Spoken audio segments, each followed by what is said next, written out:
No authorization, no entry, she barked voice, slicing through the blaring sirens like a knife.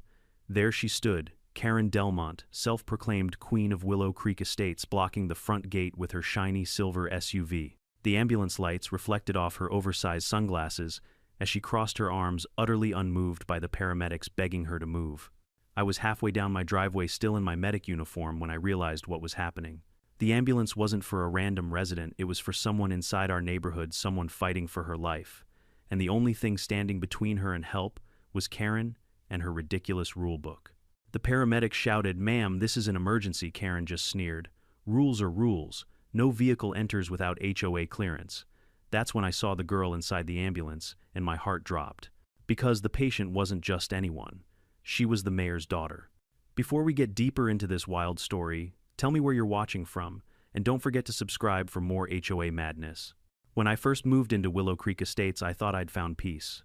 After 20 years on the job as a paramedic in the city, sirens, chaos, and endless night shifts, I wanted nothing more than quiet mornings, coffee on the porch, and maybe the sound of sprinklers instead of car crashes. The brochures called it a community built on order and pride. That should have been my first red flag. Because order and pride in Willow Creek meant one thing: Karen Delmont. Karen wasn't just the HOA president, she was the self-appointed sheriff, judge, and executioner of the neighborhood. A woman in her early 50s with hair sprayed to near armor, she drove her silver SUV like a tank patrolling the streets. Every morning she'd cruise slowly past the house's window, cracked clipboard in hand, ready to strike at the faintest sign of noncompliance. In the first month alone, I received 3 violation letters. One for leaving my garbage bin out for more than 45 minutes past the designated pickup window. Another for having unauthorized emergency signage on my garage translation, my red medic response decal. And a third one, my favorite, for displaying a non-standard flag. It was the American flag. When I called to clarify that the flag was in fact the flag of the country we lived in, Karen told me in her calm, condescending tone, "It's not about patriotism, Mr. Bennett. It's about uniform aesthetics. Uniform aesthetics. In other words, no individuality allowed." My next-door neighbor, old Mr. Peters, once told me, "Around here, you either obey Karen or she makes your life miserable." I laughed at first, but over time I saw the pattern. She fined the elderly couple across the street for having too many flower pots on their porch. She wrote up a single mom for her improperly parked bicycle. She even measured someone's grass with a ruler. But the real trouble started with my ambulance. I kept my old emergency van parked in my driveway, a fully functional ambulance I'd bought after retiring. I used it for volunteer work, free medical outreach for rural areas outside town. I wasn't charging anyone, wasn't running a business. But to Karen, it was a commercial vehicle. One morning, I woke up to a bright orange sticker slapped across my windshield: "Notice of HOA violation. Commercial equipment storage prohibited." I walked over to Karen's SUV as she sat idling near the gate, sipping from a mug that said Queen of the HOA. I remember her smirk as she rolled down the window. "Good morning, Mr. Bennett," she said, all fake sweetness. "I hope you saw the notice. It's nothing personal, of course, but we must enforce the bylaws consistently." "Karen," I said, struggling to stay polite, "that's an ambulance. I'm a licensed paramedic. It's for emergencies, not business." She gave a small laugh, the kind that told you she wasn't listening. "Rules are rules, dear. Maybe you can store it somewhere else, like where the hospital." She didn't even blink. "That's not my concern." From that day on, she seemed to make me her personal project. She'd slow her SUV in front of my house taking photos. She'd email reminders about proper driveway cleanliness. Once she even complained to the HOA board that my porch light was too bright and disruptive to neighborhood harmony.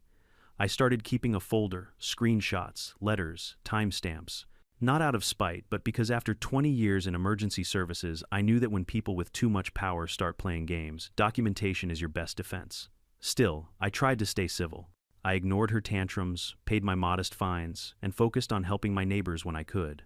I thought maybe, just maybe, Karen would find a new target. But Karen wasn't wired that way. She thrived on control. The HOA board meetings were her stage. She'd stand there in front of 20 residents, waving her stack of papers like a queen delivering royal decrees. "We must maintain standards," she'd say. "We are the face of Willow Creek." One evening, I attended a meeting out of curiosity. The topic, community vehicle compliance. She pointed at a projected photo of my ambulance. "This is what lowers property values," she announced dramatically. I raised my hand. "That's my vehicle, Karen. It's legal under county code for first responders. She smiled, cold, patronizing. Then perhaps, Mr. Bennett, you should relocate to somewhere that doesn't value visual order. The room went silent. That was her way: humiliate, isolate, dominate. But I didn't know then how far she'd go. I didn't know that her obsession with rules would soon collide with real tragedy. It was 3 weeks after that meeting when the big event happened. The HOA was hosting its annual charity barbecue near the community pool. I wasn't planning to go, but my neighbor Linda talked me into it. "Come on, Tom. You never socialize. It'll be good for you." So I went. Families, kids, laughter, it almost felt normal for once. Karen was, of course, front and center, handing out flyers titled New HOA Safety Policies. She wore her bright pink blazer-matching lipstick and a smile so fake it could have been painted on. Around 3:00 p.m., just as the band started playing, a scream cut through the music. I looked over to see a young woman collapse near the buffet table. Panic erupted. People shouted for help. Instinct kicked in. I ran over, knelt beside her. She was maybe 20, pale, gasping for breath. "Call 911, I yelled. Someone did. I started CPR, counting compressions, my training taking over. Minutes felt like hours. Finally, I heard the faint wail of sirens approaching. Relief washed over me. Help was coming. But then the siren stopped. No engine, no flashing lights entering the gate. Just silence. I frowned, looked toward the main road, and saw the ambulance sitting still, red lights spinning uselessly behind the HOA gate. My stomach dropped. Karen's SUV was parked sideways across the entrance, blocking the path. Even from a distance, I could hear her shouting something about unauthorized entry. I sprinted across the lawn, my chest tight with disbelief. "Move the car, Karen," I yelled as I approached. She turned calm as ever. "They didn't sign in. This is private property. It's an ambulance," I shouted. "Someone's dying. Then they can wait until they fill out the proper access form," she snapped. I couldn't believe what I was hearing. Paramedics were honking, trying to reason with her through the window. She stood her ground, muttering about HOA liability. I wanted to rip my hair out. Every second she wasted could mean brain damage or worse. "Karen, if you don't move this car right now, I swear," she cut me off. "You're not in charge here, Mr. Bennett. I am." I'll never forget the look on her face, calm, smug, completely detached from reality, as she held up her clipboard like it was a badge of authority. That was the moment I knew this wasn't just about power anymore. This was delusion, and it was going to cost someone their life. I could hear the paramedics shouting through the open gate intercom, their voices barely audible over the sirens. "We need access now. We've got a patient in cardiac distress." Karen stood there, arms crossed over her bright pink blazer, looking like she was posing for a magazine cover titled Suburban Tyrant Monthly. "I don't care who you are," she snapped into the speaker. "You cannot enter Willow Creek Estates without prior authorization or a resident escort. Those are the rules." The driver leaned out the window. "Lady, this is an emergency response vehicle." Karen's tone didn't waver.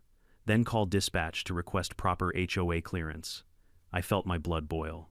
I was 30 feet away, still covered in sweat and dirt from the CPR attempt, watching a 20-year-old girl's life tick away because someone thought her clipboard gave her divine power. I sprinted toward the gate, waving my arms. "Karen, it's me, Tom Bennett. Let them through." She turned to me with that smug, bureaucratic smile. "Mr. Bennett, I suggest you calm down. This behavior is inappropriate for an HOA resident." "Inappropriate," I shouted. "Someone's dying, you lunatic," her lips pursed. "Please don't use offensive language. We're a family community." I swear for a moment I thought I might actually lose it. Behind her, the flashing red lights strobed against the clean white walls of the guardhouse. The paramedics had stepped out, pulling their equipment, defibrillator, oxygen bag, stretcher, trying to haul it all through the narrow pedestrian gate like pack mules. Every minute that passed was another nail in this poor girl's coffin. One of them shouted, "Sir, we need the gate open. We can't carry all this through in time." I turned to Karen. "Move your SUV. Now." She stared at me, her tone dripping venom. "If I make one exception, Mr. Bennett, everyone will expect the same. Rules exist for a reason. You think a rule book outranks a human life?" "Yes," she said simply. I didn't even have words. I whipped out my phone and hit record. "All right, folks," I said, my voice shaking. "This is what happens when your HOA president values her gate code more than someone's heartbeat."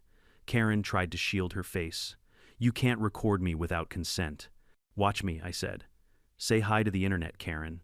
A few neighbors had gathered, now drawn by the noise. Some stood frozen in disbelief. Others shouted at her to move the car. One elderly man muttered, "She's lost her damn mind." But Karen didn't flinch. She was enjoying it, her moment of absolute control. "Please," I said one last time, "quieter now. There's a young girl over there. She could die. Just open the gate." Her reply was cold as stone. Then maybe her parents should have filled out the emergency access form. That was it. I turned to the paramedics. "Forget it. Bring your gear. We'll carry her out." We ran back toward the barbecue area, where a small crowd had formed around the girl. She was still unconscious, her lips pale, her breathing shallow. I recognized the pattern's severe cardiac arrhythmia, maybe triggered by heat or dehydration. We set up the defibrillator on the grass. Charging to 201 medic called out. Clear. Her body jolted. A faint pulse flickered under her skin, then faded again. We kept going, compressions, oxygen repeat. Sweat poured down my face, the sirens still wailing uselessly in the background. After what felt like forever, we got a rhythm back. Faint but there. "She's responding," the medic said. "Let's get her to the rig," I said. We lifted her carefully onto the stretcher. The medics, exhausted and furious, began the long walk back to the gate. When we reached it, Karen was still standing there, arms crossed, blocking the main lane like some suburban gatekeeper of the underworld. One paramedic shouted, "Move the vehicle or we'll ram it." Karen rolled her eyes. "Threats from public employees. I'll be filing a complaint with your supervisor." That was when my patience snapped. "Karen," I said slowly, "you're about to obstruct a medical rescue. That's a felony." She blinked, finally showing the faintest sign of doubt. I stepped closer, my voice low and shaking. "You open that gate or I swear I'll make sure every cop, lawyer, and judge in this county knows your name." For a second, silence. Then finally she huffed, climbed into her SUV, and reversed about 6 feet. Just enough for the ambulance to squeeze by. The medics loaded the girl and slamming the doors. I helped push the stretcher, my hands trembling from adrenaline and fury. The moment those red lights sped off into the distance, I exhaled for what felt like the first time in an hour. Karen just stood there, brushing imaginary dust off her sleeve, muttering something about ungrateful residents. I turned my phone camera back on. "You just delayed emergency medical treatment for 15 minutes, I said. "Do you understand that?" Her smile didn't fade. "And yet, Mr. Bennett, she's alive. So perhaps you owe me a thank you for ensuring the situation didn't escalate." That exact line would be played on every news station in the city 2 days later. But in that moment, I didn't even reply. I just stared at her, utterly speechless, as she turned on her heel and walked back toward her house, completely unaware of the storm she'd just summoned on herself. Because about an hour later, as I sat on my porch trying to process it all, my phone started vibrating nonstop. Texts, missed calls, social media alerts. "Dude, is this your video? Tom, you're on Reddit, front page, Fox 9 just called your name." I opened the clip I'd uploaded right after the ambulance left. Nothing fancy, just the raw footage of Karen blocking the gate, shouting, "No authorization, no entry," and me yelling back in disbelief. It had already hit 50,000 views in 2 hours. The comments were exploding. "This woman should be arrested. HOA presidents are the final boss of suburbia. I hope the patient's okay." That last one hit me hardest. I didn't even know the girl's name yet. I'd done my job, but something in my gut said this wasn't over, not by a long shot. Then around midnight, my neighbor Linda came running up to my door, face pale as chalk. "Tom," she gasped. "You won't believe who that girl was." I frowned. "What do you mean, she's Chloe Hammond?" The name took me a second to register. "You mean—" Mayor Hammond's daughter Linda nodded. "She was visiting her friend in the neighborhood. The mayor's already at the hospital. And people are saying, what she swallowed. They're saying the mayor's furious. He saw your video." I just stood there, phone still buzzing in my hand, realizing the full scope of what had just happened. Karen Delmont hadn't just blocked an ambulance. She'd nearly killed the mayor's daughter on camera in broad daylight while quoting HOA policy. And thanks to my footage, the whole world had seen it. I didn't sleep that night. My phone kept pinging with messages from journalists, old coworkers, even strangers thanking me for standing up. I just sat by the window watching the quiet, manicured street outside, knowing it would never look the same again. Because tomorrow morning, Willow Creek Estates was about to become ground zero for the biggest HOA scandal the county had ever seen. By sunrise the next morning, Willow Creek Estates was no longer the picture-perfect neighborhood it used to be. The kind of place where every lawn looked cloned, every mailbox stood in a straight military line, every neighbor waved but never actually talked. No, that morning it felt like the quiet suburbs had cracked open, and all the rot inside was spilling out, because by then, everyone had seen the video. Local news stations replayed it on loop, Karen Delmont, HOA president, blocking an ambulance while a young woman's life hung in the balance. My voice shouting, "Move the car, Karen." Her cold reply, "Rules are rules." The video had over 500,000 views by breakfast. I woke up to reporters outside the gate, cameras pointed toward the same spot where she'd stood the day before. A few neighbors gathered too, some whispering, some cheering. A few, the ones too afraid to cross Karen in the past, just hid behind curtains. I poured my coffee and watched from the porch as Karen strutted toward the front entrance, acting like none of it had happened. Sunglasses, blazer, clipboard, her armor against reality. By the time I walked to the gate to check the chaos, she was already in full performance mode. "Good morning, everyone," she said to the cameras, voice syrupy sweet. "There's been some unfortunate misunderstanding. I deeply respect our emergency responders." And a reporter cut her off. "Miss Delmont, did you or did you not block an ambulance from entering your neighborhood yesterday?" Karen blinked, then gave the kind of smile people give when they're caught lying but think charm will save them. "I was ensuring compliance with community safety protocols. Unauthorized vehicles are not permitted to enter without clearance. It's in our bylaws." Another reporter shouted, "The patient was the mayor's daughter." Karen's jaw twitched. "I wasn't aware of that at the time. I couldn't help it." I laughed. Out loud, the sound turned every camera my way. Karen's eyes found me instantly. "Mr. Bennett," she said, tone sharp, "perhaps you'd like to share your version of events." "Oh, gladly," I said, stepping forward. "Here's my version. A girl collapsed. We called 911, and you decided your power trip was more important than her heartbeat." "That sound about right." The reporters swarmed closer. Cameras rolled. Karen's nostrils flared. "Mr. Bennett," she hissed through a smile, "I'll remind you this is private property and filming without HOA consent is prohibited." "Yeah," I said, holding up my phone. "Then sue me." That line ended up being the quote of the day. By noon, the footage had made its way to every outlet in the state. Hashtags exploded: number Ho Karen, number ambulance gate, number rules over lives. The mayor's office released a statement confirming that his daughter, Chloe Hammond, was in stable condition and recovering in the ICU. But it didn't stop there. The statement ended with something that sent shockwaves through the neighborhood. The city of Brookhaven is launching an immediate investigation into Willow Creek Estates Homeowners Association for potential obstruction of emergency services. When I read that line on my phone, I nearly spilled my coffee. Karen's reign was collapsing, and she knew it, but instead of admitting fault, she doubled down. That afternoon, she sent a community-wide email subject line, "Clarification regarding recent incident." It was 2 pages long, half excuses, half self-congratulations. She blamed unclear signage, accused the paramedics of hostile behavior, and claimed I'd incited disorder by recording unauthorized footage. Within minutes, replies started flooding the neighborhood group chat. "You almost killed someone, Karen. You're done. You're a disgrace." She fired back. "Defamation is a serious offense." I leaned back in my chair, watching it unfold like the world's most entertaining courtroom drama. But later that night, things escalated again. At around 9 p.m., there was a pounding on my door. I opened it to find Karen herself standing there, clipboard in hand, face pale with rage. "Mr. Bennett," she said, her voice trembling between fury and desperation, "you need to take that video down immediately." I crossed my arms. "Why? It's the truth. You don't understand the damage you're causing," she shouted. "People are calling me names, harassing my family. My husband had to take down our Facebook page." I tilted my head. "Sounds like a reputation crisis, not my problem." Her jaw clenched. "I will sue you for defamation and invasion of privacy." I laughed. "Good luck. Everything's time-stamped in public. You did this to yourself." Then she stepped closer, pointing a trembling finger at my chest. "You think you're some kind of hero, don't you? You think saving one person makes you untouchable." "No," I said quietly. "I think saving one person matters more than your HOA handbook." Her eyes glistened with tears she refused to shed. For a moment, I almost pitied her. But then she muttered, "You'll regret this," and stormed off into the dark heels, clacking like a metronome, counting down her own downfall. The next morning, police cruisers rolled into Willow Creek. The county sheriff's office had received 14 complaints about HOA misconduct, all triggered by Karen's behavior. They requested to review gate security footage and visitor logs. Karen tried to block them, of course. "You can't enter without HOA permission." The deputy, a big man with a Stetson and no patience, just stared at her. "Ma'am, the HOA doesn't outrank a warrant." That was the first time I saw genuine fear on her face. They confiscated her laptop, her HOA, email archives, even her SUV's dash cam.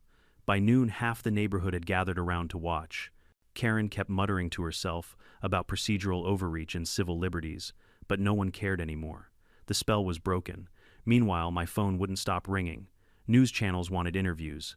The mayor's office wanted a statement. Even my old paramedic buddies texted, "Tom, you finally found a way to make the news without saving anyone." I agreed to one interview, just one. I told the reporter, "This isn't about me. It's about what happens when power goes unchecked. No rule should ever come before basic humanity." That line hit home. It played on every local broadcast that night. And suddenly the story wasn't just about Karen anymore, it was about every neighborhood like ours, every small pocket of control where people like her thrived under the guise of community standards. By day 3, Karen's kingdom had collapsed entirely. The HOA board called an emergency meeting at the clubhouse. I showed up not because I wanted to, but because I had to see it end. When I walked in, the atmosphere was electric. Residents filled every seat. Karen sat at the head table, pale and shaking, clutching her clipboard like a shield. "Let's come to order," she said weakly. But before she could speak, Mrs. Ramirez from down the block stood up. "You're not calling anything to order, Karen. You're done." Applause erupted. One by one, people took the mic listing every petty injustice she'd inflicted: fines for children's bikes, threats over Christmas lights, intimidation emails, lies about finances. I watched her crumble in real time, her perfect posture folding inward like a collapsing tent. When my turn came, I didn't raise my voice. I just played the final card, a flash drive with video proof of everything: the ambulance incident, her refusal, her words. The footage played on the projector, echoing through the silent room. No authorization, no entry. Her voice, her arrogance, her downfall, all replayed in high definition.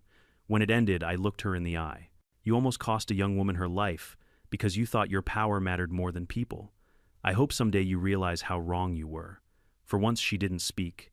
When the vote came, it was unanimous. Karen Delmont removed from the HOA presidency, indefinitely banned from board activities pending investigation. She stood up slowly, muttered something about witch hunts, and walked out. I watched her leave, realizing that for the first time since I'd moved here, Willow Creek actually felt peaceful. But the peace wouldn't last long, because Karen's story wasn't finished yet, and the mayor's next move would turn this neighborhood scandal into a county-wide reckoning.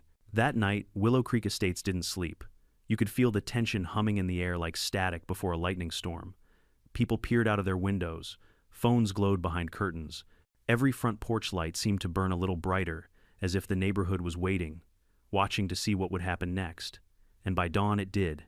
At precisely 7:42 a.m., 3 black SUVs pulled up to the front gate. Their engines idled for a moment before the lead car rolled forward, sirens flashing blue. The city seal on the doors glinted under the morning Sunday, the mayor's official motorcade. I was sipping my second cup of coffee when the sound reached me, low, official, and heavy with intent. My neighbor Linda came running across the street, barefoot hair still in curlers. "Tom, the mayor's here. He's at the gate with news crews." I put down my mug and muttered, "Well, guess it's time for Karen's encore performance." When I reached the gate, a crowd had already gathered: residents, reporters, even a few police officers. Karen was standing there, of course, hair sprayed stiff as ever, sunglasses on, lips pursed. She looked calm, too calm, like someone who hadn't realized she was already standing in quicksand. The mayor stepped out of his SUV, flanked by 2 aides and a small army of cameras. His face was hard, composed, but you could see the exhaustion around his eyes. He wasn't here for a photo op. "Where is she?" he asked, scanning the crowd. Karen stepped forward, voice steady but brittle. "Good morning, Mayor Hammond." "I save it," he said sharply. "You know exactly why I'm here." The cameras clicked like gunfire. "I'm deeply sorry about the misunderstanding yesterday," Karen began, hands clasped in front of her. "I was merely enforcing community safety protocols." The mayor cut her off. "You blocked emergency medical personnel from reaching my daughter." His voice carried like thunder. The entire street went silent. Karen's mask slipped. I didn't know who she was. I was following the HOA bylaws. The bylaws, the mayor snapped. "You think your HOA rulebook outranks human life. You think property codes matter more than the law." She opened her mouth, but he wasn't finished. "My daughter could have died in that extra 15 minutes you cost her. Do you understand that?" Every camera zoomed in. Karen's lips trembled. "With all due respect, Mr.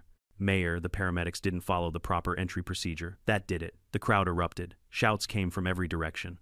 "Unbelievable. She's doubling down. Arrest her already." The mayor held up a hand, silencing everyone. "Miss Delmont, the city attorney, is reviewing the footage.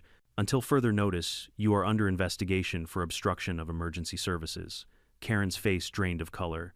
You can't do that. I was just doing my job." "Your job," he said coldly, "was to protect your community. Instead, you endangered it." Then, to my surprise, he turned toward me. "Mr. Bennett," he said, voice softer, "now I saw your video. You did everything right. You kept calm, you documented everything, and because of you, my daughter's alive. I can't thank you enough." I nodded. "I just did what any medic would do, sir." He looked me in the eye. "No, you did what a good man would do." For a moment, the chaos around us faded. And then the reporters swarmed again, microphones thrust toward me, cameras flashing, questions overlapping. "Tom, how long have you lived here? Did you know it was the mayor's daughter at the time? What do you think of the HOA's response?" Karen stood frozen, cornered by the same cameras that had once adored her at charity events. Her lips kept moving, but the microphones weren't on her anymore. The story had shifted. By noon, the footage of the confrontation went viral again, this time with the headline, "Mayor confronts HOA president who blocked ambulance, you could have killed my daughter." It was everywhere. CNN, Reddit, TikTok edits with dramatic music. Even late-night comedians picked it up. One host joked, "Some HOAs keep lawns in line, this one nearly kept an ambulance out." Karen had become a meme. By that afternoon, she deleted all her social media accounts. The HOA board issued a temporary suspension of her duties, which was just a polite way of saying she was finished. But the damage was done not just to her, but to the entire neighborhood. Property values were plummeting, the HOA's insurance company froze their liability coverage, and residents were furious. That evening, the board called another emergency meeting at the community hall. I didn't plan to attend. I figured I'd already done enough. But curiosity and maybe a little justice pulled me in. The room was packed. Reporters weren't allowed this time, but that didn't stop people from recording on their phones. Karen sat at the end of the long oak table, hair frizzed, mascara smudged, her clipboard missing for the first time since I'd known her. The vice president, a quiet man named Howard, opened the meeting. "We've all seen what happened. It's time we discuss next steps." Karen shot up from her seat.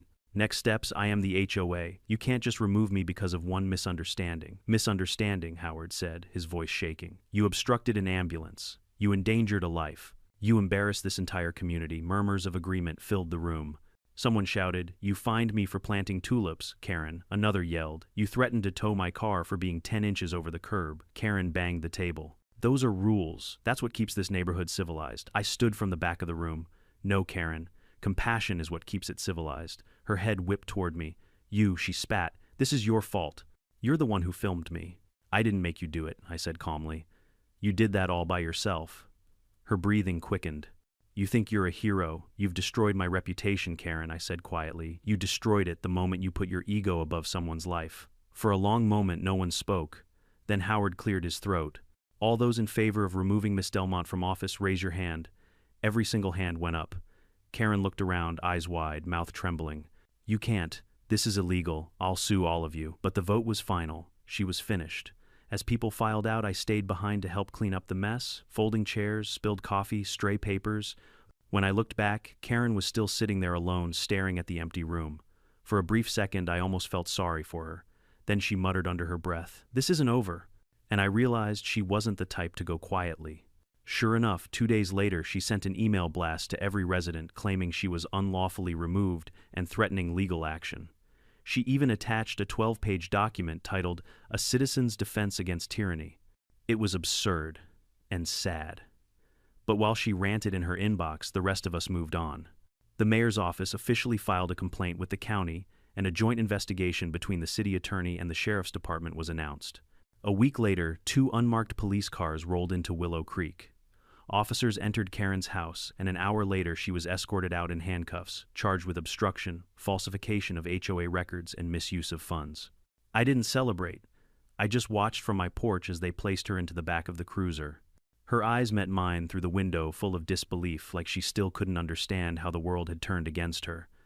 But it wasn't the world, really. It was just the truth catching up. And as the cars drove off, I looked around the quiet, sunlit neighborhood that had once been her kingdom. For the first time, Willow Creek felt like it actually belonged to the people who lived in it.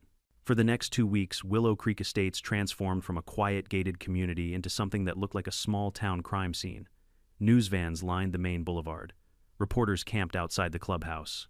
Every morning, residents stepped outside with their coffee to find police cruisers idling by the fountain and city officials combing through HOA records and folding chairs on the lawn. It was surreal. The same neighborhood that once fined people for improper garden decor now had evidence markers and forensic accountants walking around with clipboards. And in the center of it all was Karen Delmont, or, more accurately, the wreckage she'd left behind. I'd thought after her arrest that things might finally quiet down. But I underestimated the depth of what Karen had built and hidden. It started when the county investigators subpoenaed the HOA's bank statements. Within 48 hours, they found irregularities. Fancy word for theft. Tens of thousands of dollars in maintenance fees had been funneled into a private account under the name WCE Security and Beautification Fund. The signature on the checks Karen's. When that news hit, the residents lost their collective minds. The group chat exploded. She used our HOA dues for herself. She said the pool renovations were delayed because of permit issues. I bet she bought that new SUV with our money, and she had. Investigators discovered over $58,000 misused, spent on luxury spa visits, executive meals, and even a family vacation to Aspen labeled as HOA Leadership Conference. The fallout spread fast. Local news ran with it, HOA president under fire for embezzlement amid ambulance controversy. What started as one moral outrage had turned into a full-blown corruption scandal. I didn't celebrate. Not yet. I'd seen enough people unravel under stress to know that when power addicts lose control, they either crumble or lash out. Sure enough, a few days later, I got an envelope in my mailbox. No return address, but I didn't need one. Inside was a single sheet of paper covered in all caps, "You think you've won. But I know your secrets too." I stared at it for a long time, half amused, half wary. The woman was under investigation, and she still had time to send hate mail. I showed it to Deputy Morrison, one of the county officers handling the case. He was a tall man with a patient voice, the kind who'd seen it all. He chuckled when he read it. "She's flailing," he said. "We've dealt with her kind before, control freaks who think rules give them immunity. Once the spotlight's on them, they panic." He wasn't wrong. Over the next few days, every skeleton in Karen's HOA closet came tumbling out. Residents came forward with years of harassment emails, doctored violation letters, and doctored votes at board elections. One guy, a retired accountant named George, even had proof that she'd rigged a landscaping contract to favor her cousin's company.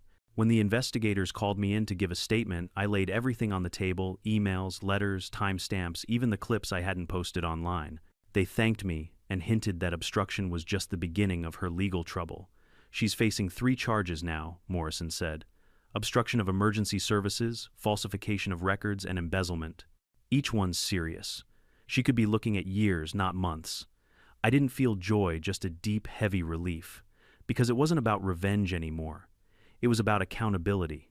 That weekend, the city held a public forum in the town square. The mayor was there, along with legal representatives, and a small crowd of furious residents, half from Willow Creek, half from neighboring HOAs, suddenly questioning their own leadership. When it was my turn to speak, the microphone felt oddly heavy in my hand. "I moved here for peace," I said, "for quiet, for the kind of neighborhood where people looked out for one another. But instead, we got fear. We got fines. We got someone who thought power meant permission to forget compassion." People nodded. Some clapped. "The problem isn't just Karen," I continued. "It's the system that lets people like her thrive unchecked, unchallenged, and unaccountable. If we don't speak up, we're complicit." Afterward, the mayor approached me again. "Tom, I owe you another thank you. My daughter's alive because you didn't give up." How is she doing?" I asked. "She's recovering," he said. "Still weak, but the doctors say she'll make a full recovery. She asked about you, actually. Said you were the calmest man in the chaos." I smiled. "Comes with the job." He laughed softly, but then his tone turned serious. "We're reforming the city's HOA regulations. Mandatory oversight, public audits, transparency." You lit the fuse, Tom. Thank you. The following week, the trial hearings began. Karen appeared in court looking like a ghost of her former self, hair, tied back makeup, gone posture wilted. Gone was the imperious HOA queen. In her place stood a trembling woman trying to salvage the last scraps of control. Her lawyer argued that she never intended harm, that she was misunderstood, and that the ambulance blockade was a tragic miscommunication. But the video told the truth. Every time her voice echoed through the courtroom, "No authorization, no entry," you could see the jury flinch. When my turn came to testify, I kept it simple. I described what I saw, what I heard, what I felt. I told them about the 15 minutes that nearly ended a young girl's life, about the arrogance that almost turned a tragedy into a funeral. Karen refused to look at me. After I stepped down, her attorney tried one last desperate tactic. He suggested I had a personal vendetta against the HOA. "Vendetta," I repeated, almost laughing. "No, just a conscience." That line ended up quoted in 3 newspapers. The verdict came fast. Guilty on obstruction, guilty on falsifying records, guilty on embezzlement. The judge sentenced her to 1 year of probation, $8,500 restitution to the community fund and community service. It wasn't prison, but it was enough to strip away the last illusion of power she had. After the sentencing, I ran into her briefly outside the courthouse. She didn't recognize me at first. When she finally did, her expression twisted between anger and shame. "You ruined me," she whispered. I shook my head. "No, Karen, you did that yourself." I just hit record.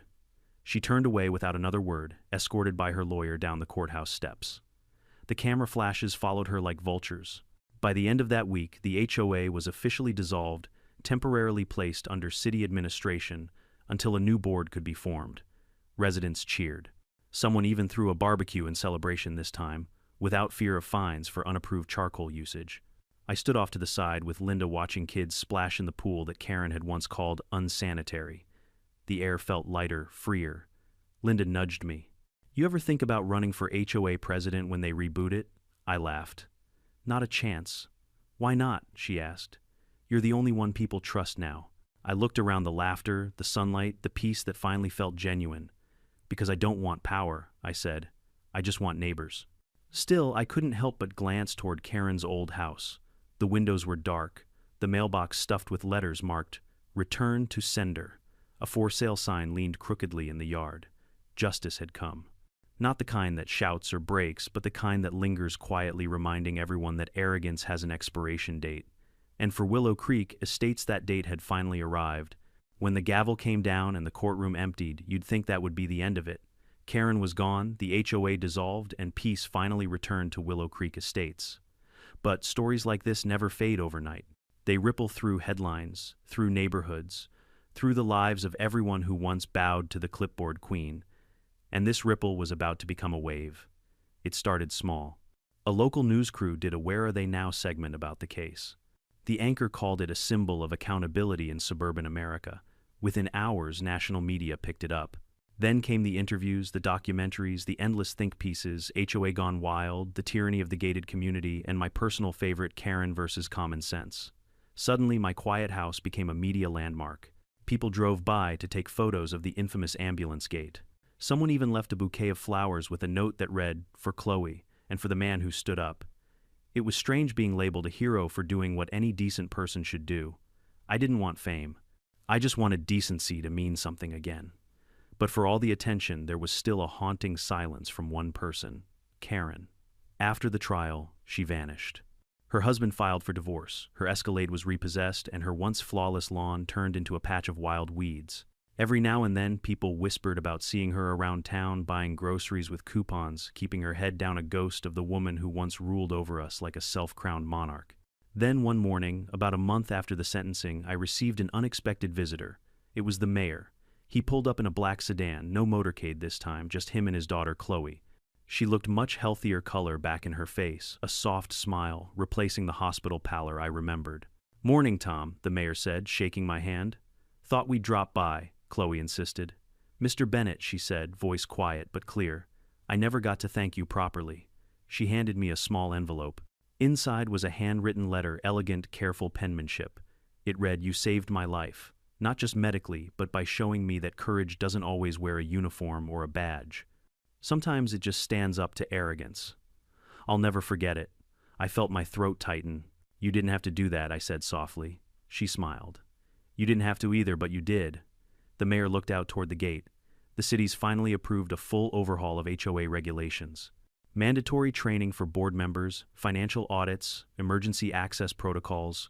What happened here won't happen again. "Good," I said, "because no one should have to fight through bureaucracy to save a life." He nodded, eyes narrowing thoughtfully. "We're also renaming this street." That caught me off guard. Renaming it. He smiled faintly. "Bennett Way. The residents already voted. It's not every day someone changes the course of an entire town's laws." I didn't know what to say. I just shook his hand and thanked him.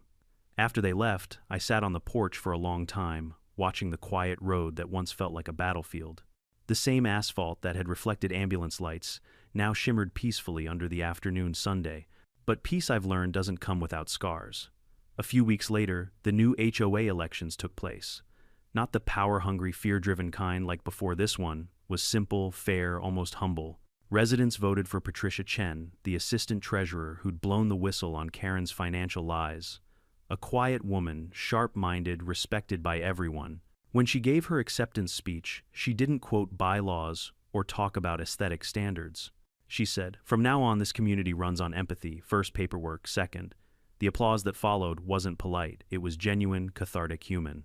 Still, part of me couldn't help wondering if Karen was somewhere watching it all unfold, seething, rationalizing, convincing herself she'd been the victim. People like her rarely admit fault. They rewrite history in their heads until they're the hero again. And I was right. Because 3 months later I got another letter. No envelope this time, just a piece of paper slipped under my door. The handwriting was shaky but unmistakable. "You destroyed my life, but you also freed me. I see that now. I was obsessed with control because it made me feel safe. Maybe that's my punishment to realize it too late. Don't think of me as a monster, Tom. Just someone who forgot what compassion looked like." There was no signature, but it didn't need one. I never saw her again after that. Rumor had it she moved in with her sister upstate, started volunteering at a community center. Maybe it was redemption. Maybe it was just survival. But either way, she was gone, and with her the shadow that had hung over our neighborhood. The weeks rolled on. The grass grew wild for the first time without fines. Kids rode their bikes down the sidewalks freely. People laughed louder, waved longer, helped each other repaint mailboxes instead of reporting them. I found myself smiling more too. For years I'd thought peace was something you escaped to find. But now I realized it's something you build with patience, with decency, with people who finally remember how to care. One evening, as the sun dipped low, I stood by that same gate where it all began. The metal had been repainted since the incident. The dents from Karen's SUV finally buffed out. But I could still see it, the flashing lights, the chaos, the stubborn woman standing like a brick wall against mercy. And I could hear my own voice echoing from that day. "You think a rule book outranks a human life," I smiled to myself. "Not anymore. Not here." As I turned to head home, I noticed a small bronze plaque newly installed beside the gate. I knelt to read it. "In honor of those who choose compassion over control and courage over compliance." Below it, in smaller letters, "Dedicated to paramedic Thomas Bennett for reminding us what humanity means." For a long moment, I couldn't move. The memory of sirens, shouting, and panic all faded into quiet gratitude. Linda walked up behind me, hands on her hips. "You gonna cry, hero?" she teased. I laughed, blinking back the sting in my eyes. "Maybe a little," she smiled. "You earned it." That night, for the first time since I moved to Willow Creek, I slept soundly. No patrols, no violation letters, no fear of power hiding behind a signature. Just the soft, steady heartbeat of a neighborhood finally breathing again. Karen's chapter had closed, but her story had changed all of us. And as strange as it sounds, part of me was grateful to her. Because without her madness, we'd never have found our humanity. The irony still made me chuckle sometimes. The woman who blocked an ambulance ended up saving a community. Life has a sense of humor that way. Months passed. The chaos that once defined Willow Creek Estates had settled into something unfamiliar but welcome quiet. Not the tense, rule-enforced quiet that Karen used to demand, but the kind that comes from peace of mind, the sound of kids playing dogs, barking neighbors, chatting instead of tattling. The old HOA office, once Karen's personal throne room, had been converted into a community space. The no trespassing sign was replaced with a small wooden plaque that read "Welcome Neighbors." Inside, the air smelled faintly of coffee and fresh paint. A bookshelf lined one wall filled with neighborhood journals and shared gardening tips.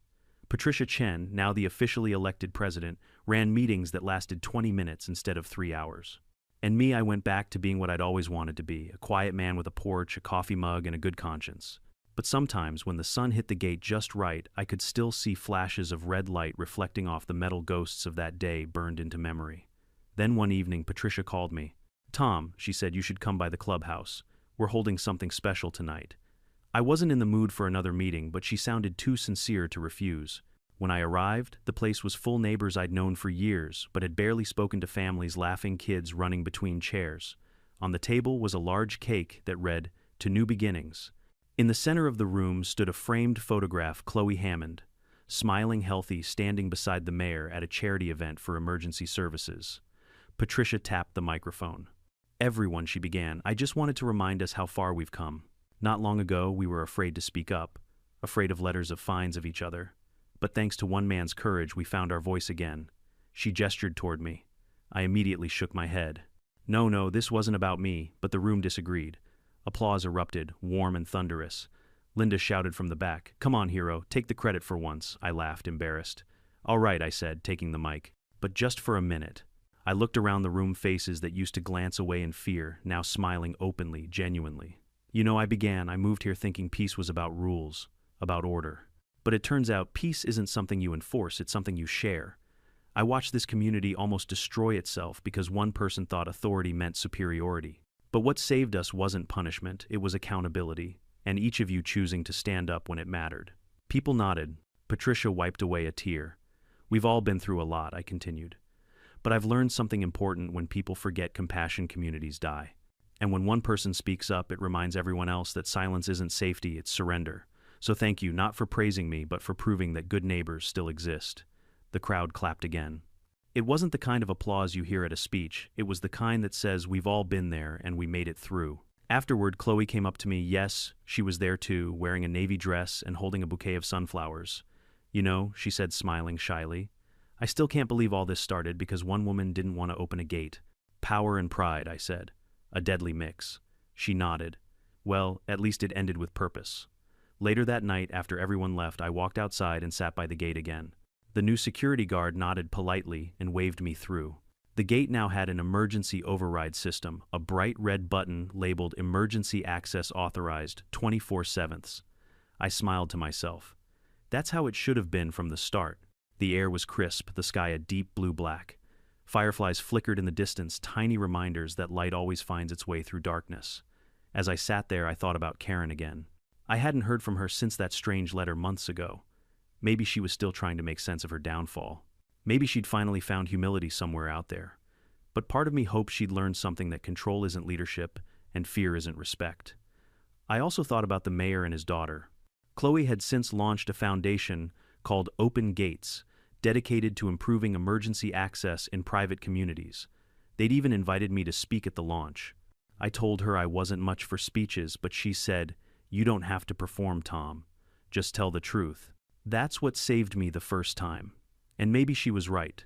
A few weeks later, I did stand on that stage, microphone in hand, heart pounding harder than it ever had during a medical call. The audience was full of city officials, first responders, and regular folks. I told them what I saw that day: the flashing lights, the stubbornness, the arrogance that almost killed an innocent person. But I also told them what came after: the unity, the change, the compassion. Sometimes I said the most dangerous thing in the world isn't malice, it's pride disguised as order. When rules matter more than people, you've already lost the point of having them. The crowd stood and clapped. The mayor even shook my hand again. But what mattered most was Chloe's smile and the front row eyes shining with gratitude. By the time I got home that night, I felt something I hadn't felt in years: peace without guilt. It's funny, isn't it? How one act of cruelty can set off a chain of kindness. How one person's arrogance can awaken everyone else's courage. Karen's name faded from the headlines eventually. Willow Creek recovered. But every once in a while, when a new neighbor moves in and asks about that gate story, I just chuckle and say, "We learned our lesson." Because we did. We learned that rules should protect people, not control them. We learned that one voice can break the silence of an entire system. And we learned that real communities aren't built on fear, they're built on empathy, shared humanity, and the courage to do what's right when it's hardest. I glance now at the new street sign, Bennett Way. It still feels strange seeing my name there. But maybe it's not just my name, it's a reminder of what one stubborn medic and one cruel mistake taught a whole town. As the wind rustled through the trees, I whispered the truth to myself, a small prayer disguised as a lesson. Power fades, pride fails, but kindness echoes forever. No community, no matter how perfect it looks, is immune to corruption when empathy dies. Rules are only as moral as the people who enforce them. It's easy to follow the book. It's harder to follow your heart when it costs you comfort or reputation. When you see injustice, whether it's a bully with a badge, a neighbor with a clipboard, or an HOA president with too much power, don't stay silent. One act of courage, even a small one, can change everything. So ask yourself, what kind of neighbor do you want to be? The one who enforces fear, or the one who opens the gate? If you've ever faced something like this, share your story in the comments below. I read every one of them. And if you believe compassion should always win over control, hit that subscribe button and join our community of real-life HOA survivors. Because as we've learned here in Willow Creek, sometimes doing the right thing isn't about breaking the rules. It's about rewriting them.